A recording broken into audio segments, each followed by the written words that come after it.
जनसांख्यिकीय जो समस्या है यह अभी राष्ट्रीय विमर्श में नहीं आया है। हम लंबे समय से जनसंख्या नियंत्रण को लेकर के जो हम राष्ट्रीय स्तर पे जो प्रयास कर रहे थे, जिसको हम लोग अगर माने प्रस्थान बिंदु 1974 जो नसबंदी से शुरू हुआ था, वह 2019 में आते आते यह विषय खत्म हो गया और घटती हुई जनसंख्या अब राष्ट्रीय समस्या है जो अभी विमर्श में नहीं आ पाया। इसके लिए हम लोग इस प्रेस कॉन्फ्रेंस आज हम लोग कर रहे हैं और इस विषय पर कल एक राष्ट्रीय सम्मेलन भी करेंगे कॉन्स्टिट्यूशन क्लब में।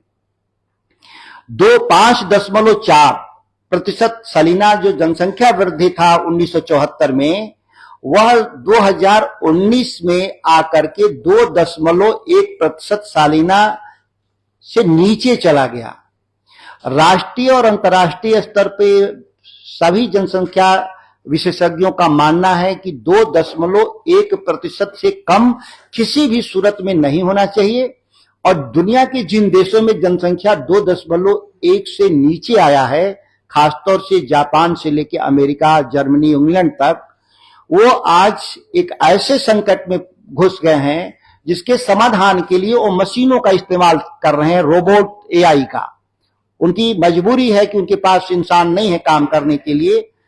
ठीक वही हालत भारत के भीतर वास्तविक रूप से पैदा हो चुका है, जिसका असर अगले 10 सालों में दिखाई देगा। क्योंकि जो पहले की जो मेरी आबादी है, जो अभी जिसका उम्र है काम करने के लिए, इसीलिए अभी समस्या दिख नहीं रहा। लेकिन जो 2019 से यह लगातार जो नीचे, आज जनसंख्या 2.1 से भी नीचे जाकर के जो पहले 5.4% सालाना होता था, वह 1.8 तक रह गया है। खासतौर से दक्षिण भारत के राज्य इंक्लूडिंग दिल्ली, पंजाब, हरियाणा, सबसे वर्स्ट है दिल्ली का 1.2, जो अमेरिका से भी नीचे है। जनसंख्या वृद्धि दर वह अमेरिका से भी नीचे चला गया दिल्ली का। और आप देखेंगे कि लगातार जो दक्षिण भारत की सरकारें हैं, वो लगातार मांग कर रही हैं कि डिलिमिटेशन में मुझे पनिशमेंट नहीं मिलना चाहिए घटती जनसंख्या का, सबसे जो विवाद का विषय है। और दूसरा है कि जो 12th फाइनेंस कमीशन में जो राज्यों का संसाधनों का बंटवारा होता है, जिसका मुख्य आधार जनसंख्या एक बड़ा कारण है, उस पर भी लेकर के दक्षिण भारत के राज्य असहमत हैं कि हम अगर जनसंख्या नियंत्रण हासिल किए तो ये हमारा एक प्रयास है, इसके लिए मुझे इनाम मिलना चाहिए, लेकिन हमको उल्टे पनिशमेंट मिल रहा है।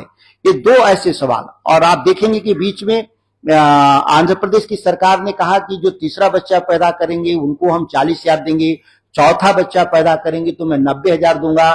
कर्नाटक की सरकार कह रही है कि मैं कोई अगर इनफर्टिलिटी है, उसका इलाज है, तो हम उसको 5 लाख रुपया तक देंगे। गोवा की सरकार भी इस तरह की बात कर रही है।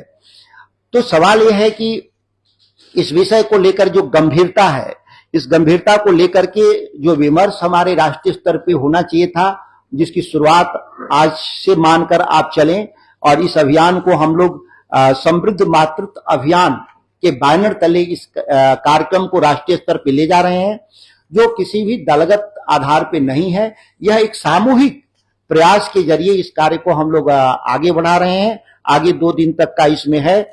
तो मैं इस जो गंभीर विषय है उस पर मैं बारी बारी से मैं आमंत्रित करता हूं 2-2 मिनट राय रखने के लिए कि किस तरीके से जो यह समस्या पैदा हुई, अलग अलग इम्पैक्ट, जो लाइफ स्टाइल कह सकते हैं, जीवन में बदलाव है, रहन सहन का, उसका क्या क्या असर हुआ।